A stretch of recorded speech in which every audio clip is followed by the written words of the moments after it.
Good afternoon to all the students.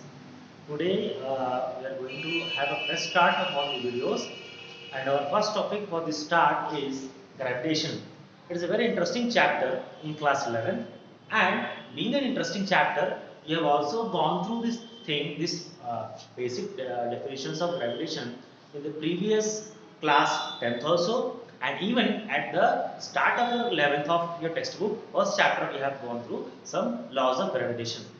So today we'll start this chapter gravitation and we'll discuss and we'll get to know that how it affects our movement, how it affects the weight, how it affects the gravity, means human being हमारे मास पे क्या उसका effect आता है अगर हम अपने अपनी बॉडी के साथ इधर उधर मूव करते हैं तो.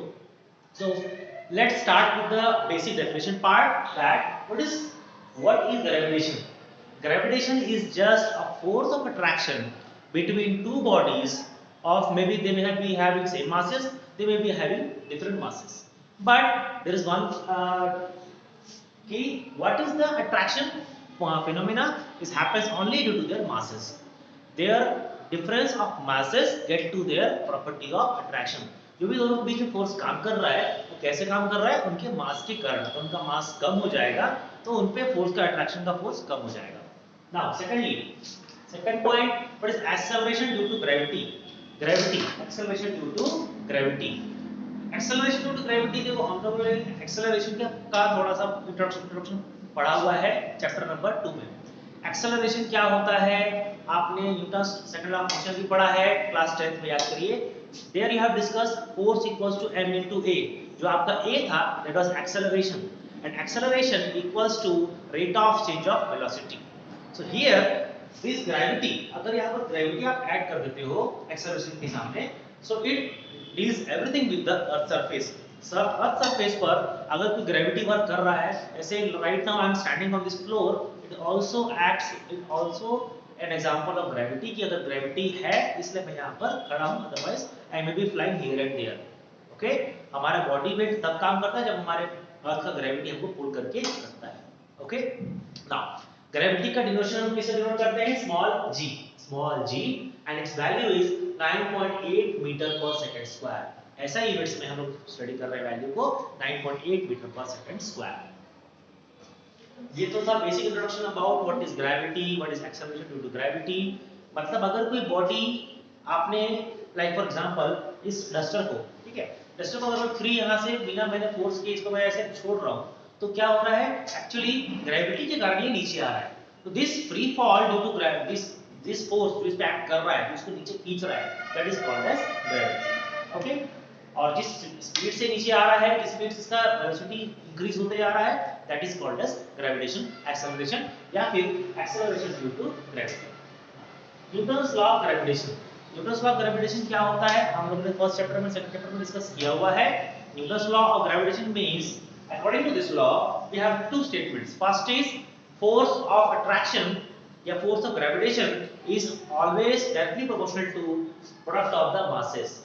जो भी जिन भी दो मासेस के बीच में हम स्टडी कर रहे हैं, मान लो कोई भी दो मास हो सकते हैं, जैसे कि आपका स्कूल बैग और आपका बाइसिकल, ऐसे कोई भी दो मासेस हो सकते हैं. If these two masses are having some different masses, एक का m1 है, एक का m2 है, तो जो फोर्स ऑफ अट्रैक्शन काम कर रहा है और I should say force of gravitation काम कर रहा है, that is always proportional to their product of the masses. तो m1 into m2. And second statement, force is always inversely proportional to the distance between their center of masses. Center of masses का मतलब क्या हुआ, let me draw one diagram here. Okay, center of masses का मतलब क्या हुआ, ये एक मास, ये आपका दूसरा मास, दोनों का सेंटर से इसका distance, this is denoted by r. Okay, so here means दोनों ऑब्जेक्ट का जो मास है और उनका जो सेंटर पॉइंट है, उन दोनों सेंटर्स के बीच का डिस्टेंस लेकर, that is called as r. So m1 m2 और inversely proportional to r square. That means जितना आप रेडियस को या डिस्टेंस को बढ़ाओगे उतना आपका फोर्स कम होता जाएगा. So when you combine both the equations you get force is proportional to m1 m2 by r square. Proportionality symbol हमको हटाना पड़ेगा, तो आपको पता है जब सिंबल हटाते हैं तो हमको एक कांस्टेंट मिलता है इक्वालिटी के साथ, तो that constant here is used as g, capital G, and this capital G is called as gravitational constant. इसको बोलते हैं हम लोग ग्रेविटेशनल कांस्टेंट। स्मॉल g आपका ग्रेविटेशनल एक्सेलरेशन है और capital G is your gravitational constant capital G। इसका value का डेरिवेशन आपके टेक्स्ट बुक में है, एक बार आप देख लोगे, but it is not required compulsory कि आपको उसको याद करना है, it is just explanation. There is one very important relationship that derive the relationship between g, that is small g, capital G, that is gravitational constant. Okay, gravitational acceleration और gravitational constant दोनों के बीच में there is one relationship और उसको derive करने के लिए हम लोग दो equations यूज कर रहे हैं। पहला है force proportional to g m by r square। m यहाँ पर मैंने कैपिटल M लिखा है, एक मैंने स्मॉल m लिखा है। That means we are comparing any other mass with the earth। हम लोग अर्थ के मास से किसी दूसरे ऑब्जेक्ट के मास को कंपेयर कर रहे हैं। तो अर्थ के मास को हम लोग हमेशा कैपिटल M से डिनोट करेंगे और अर्थ का जो रेडियस है उसको that also will denote always with capital R, and small m denotes the mass of any other object जिसको हम लोग कंपेयर कर रहे हैं। So and we also know that force is proportional to ma equal to ma। Second law of Newton motion से, Newton का second law of motion से आपको मिला था F इक्वल्स टू ma, और यहाँ पर a के बजाय हम लोग क्या यूज करेंगे g, बिकॉज ग्रेविटी भी आपका एक्सेलरेशन को शो कर रहा है, तो m into g। Now combining comparing both the equations, F equals to mg, F equals to g and m by r square, दोनों में लेफ्ट हैंड साइड में F है, that means हम लोग इसको इक्वल कर सकते हैं। so mg equals to g capital M small m by r square। Now here you can see small m, both the m's can get cancelled and we get small g equals to capital G capital M by r square, where capital G is the gravitational constant, capital M is the mass of earth, small r is the distance between the both the center of masses। so this is very important relationship। हमारे पास में introduction हो गया, Newton's law of gravitation हो गया और relationship between small capital G and small g। Now weight of a body, body का weight हम लोग कैसे डिफाइन करते हैं? हमेशा जैसे आप if anyone ask you the weight, तो always you say that sir 50 kg 70 kg, किसी का वेट 100 kg भी होता है। तो that weight shows the mass of the, means हम लोग उसको किलोग्राम्स में बोलते तो हैं, but it is not in terms of weight, actually वो आपका क्या है, mass, and our mass always remains constant. Constant मतलब कि अगर हम यहाँ से अगर दूसरे प्लैनेट पे जाते हैं, if you either we go to moon or go to some any other planet, our mass remains constant, it never changes। what changes is the weight, means weight is actually the force of attraction या repulsion हमको जो वहाँ के atmosphere से, environment से मिलता है। so always that force is known as weight force, और उसको हम लोग, अगर आपसे कोई वेट पूछता है तो एक्चुअली हम लोग क्या बताते हैं, अपना मास, बट वो एक्चुअली हमारा होता क्या है, वेट। तो W equals to m into g, तो वो जो फोर्स हम यहाँ पर m into g लिखे थे वही फोर्स हमारा वेट फोर्स है, and W equals to mg भी आपका सेम इक्वेशन को डिराइव करता है। सो अगर सपोज फिर आपका वेट है 50 किलोग्राम एंड ग्रेविटी को हम लोग एज्यूम करते हैं, मान लो इसमें आप लोग I have given the value 9.8, तो टेक इट एज 10, तो 50 into 10 gives you 500 newton. So अगर आपका वेट 50 किलोग्राम है, so you are putting a force of 500 newton, earth को आपको पुल करके रखने के लिए 500 न्यूटन का फोर्स अप्लाई करना पड़ रहा है। Okay, now see there is very important, जो इसके बीच के टॉपिक्स हैं we are skipping and we are directly going to the variation of gravitational acceleration due to its height. हमारे पास तीन फैक्टर्स हैं, height above the surface, height below the surface, and third is the volume. तो first topic हमारा है इसमें variation of acceleration due to gravity with the height above the ground. अर्थ से जितना भी अगर आप ऊपर जाते हैं तो आपका ग्रेविटी कैसे आपका बढ़ता है या घटता है, हम यहाँ here we will discuss. Okay, now some certain assumptions, capital M mass of earth, capital R radius of earth, capital G is gravitational constant, small g is gravitational acceleration। ये चार पॉइंट्स हम लोग, चार terms we are using, we will use this denotations and we start with the relationship that is g equals to gm by r square। Every derivation you start with this point.